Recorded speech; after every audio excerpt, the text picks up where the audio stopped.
سوال ہے کہ جب حضور صلی اللہ علیہ وسلم نے ابھی اپنی پروفیسی نے کلیم کی تھی، اس سے پہلے ان کا کیا مذہب تھا؟ کس کا؟ سوری؟ جب آپ پاورفل نہیں تھے اس وقت کیا مذہب تھا؟ جی بات یہ ہے کہ اس زمانے میں بھی اکثریت جو تھی وہ تو بتوں کو پوجنے والی تھی، ٹھیک ہے، اور خانہ کعبہ میں 360 بت رکھے ہوئے تھے، جی ٹھیک ہے، لیکن اس وقت بھی ایسے لوگ تھے جو مواحد تھے. مواحد ان کو کہتے ہیں جو توحید پہ قائم ہوں، جو ایک اللہ کو ماننے والے ہوں.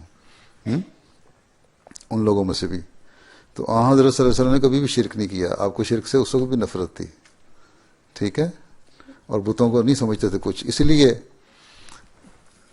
ایک تو دیکھو نا، بچپن میں ہی اللہ تعالیٰ نے ان کا سینہ صاف کر دیا. وہ آتا ہے نا کہانیوں کے، بچے باہر بکریاں چلا رہے تھے، ان کے دوست بھی تھے، وہاں ایک فرشتہ آیا، اس وقت سارے جو بچے تھے انہوں نے کشفی حالت ہو گئی ان پہ طاری. وسلم کو لٹایا، تو چھوٹی عمر تھی، دل سینہ چیرا، دل نکالا باہر، اس کو دھویا، پھر ڈال دیا، ٹھیک. اس کا مطلب پہلے ہی پاک کر دیا تھا دل، ٹھیک. اس کے بعد بھی توحید کے ہی قائل تھے. وسلم کوئی مذہب اس وقت نہیں مانتے تھے. ان مذہب کو یہ تھا کہ خدا ایک ہے اور خدا کی عبادت کرنی چاہیے، اس لیے غار حرا میں جاتے تھے عبادت کرنے کے لیے ہیں، اور کئی کئی دنوں کھانا بھی ساتھ لے جاتے تھے، وہیں عبادت کیا کرتے تھے. تو عیسائی مذہب بھی نہیں تھا، یہودی بھی نہیں تھا، اور ان بتوں پرستوں کا مذہب بھی نہیں تھا. ہر چیز سے وسلم کو ایک علیحدگی تھی، لیکن یہ تھا کہ توحید ہونی چاہیے، خدا ہونا چاہیے جو پیدا کرنے والا، اس کی طرف رجحان تھا.